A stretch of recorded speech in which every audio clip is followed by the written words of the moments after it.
Division 3 tonight, Golden West with an unexpected home game as the 5 seed taking on 8th-seeded Central Valley Christian after the Cavs upset top-seeded Kingsburg last week in the quarters. Second quarter, CBC's Tice Griswold trying to help his team pull off an upset 2 weeks in a row. 60 yards to the house. Cavaliers up 9-7. Next possession, more Griswold.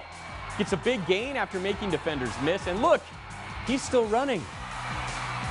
Can't see the end zone, can you, Russ? Tough guy to bring down. End of the first half now. Trailblazers with the ball. Flea flicker. Dominic Garcia finds Garcia to Michael Wussel. What a catch. That set up a field goal. Golden West led at halftime, but CBC wins it 18-16. They're moving on. All right, so take a look at that updated Division 3 bracket. Next week, the Cavs will travel from Visalia to Bakersfield to face Bakersfield Christian for the D3 Valley Championship. BCHS, of course, coached by Darren Carr, the middle Carr brother. They beat San Luis Obispo tonight, 35-14.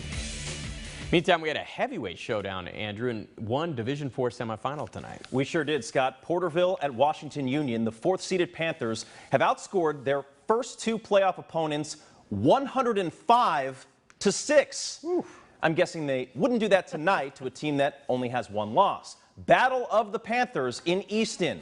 Late second quarter, Porterville with the ball, but Hector Nava throws it to the wrong team.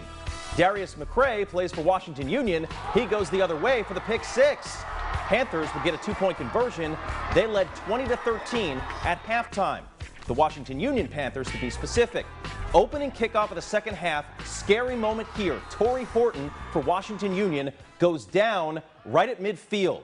He was down for a long time. A fire truck would come onto the field. He was taken off in an ambulance. No word as of his condition right now. But the game continued. Porterville on offense. The throw to Javier Benavidez. He gets laid out by McCray. Later in the game, this looks like a harmless run play, but another big injury. Helmet-to-helmet contact forces Montreal London out of the game. He also left in an ambulance. Washington Union wins 27-23, but obviously that's not the Panthers' focus right now.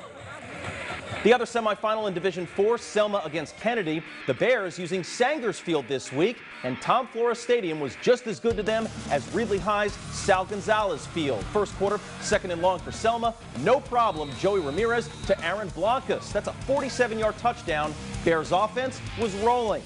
So was the defense. This inside handoff by the Thunderbirds doesn't fake anyone out. Selma wins 27-7. So the Bears will travel to Easton for next week's Valley Championship in Division 4 after Washington Union held off Porterville tonight. Here's what the bracket looks like. The top-seeded Panthers haven't lost since week 2 when they faced Kingsburg. And by the way, Washington Union and Selma met during the regular season way back on September 13th. The Panthers won by 10. All right, Division 5 now. Top-seeded Carruthers, the 2017 D5 champ, hosting 4th-seeded Strathmore, winner of the last 3 D6 titles. First quarter, Spartans with the ball. That's Trace Pugh keeping it. He gets in the end zone from 11 yards out. Visiting team up 7-0, but the home team would have an answer. Also a rushing touchdown. Andrew Gonzalez takes the handoff, goes right up the middle from 24 out. We're tied at 7.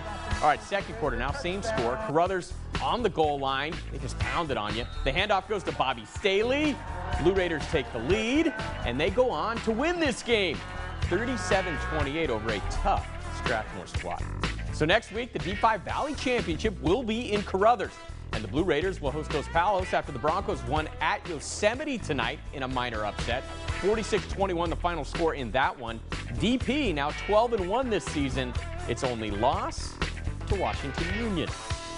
Not done just yet on CBS47 Sidelines. Up next, meet a high school hotshot at Central who's a really big problem for opponents in the middle. But as we go to break, more scores on the Grupetti Automotive Family Scoreboard.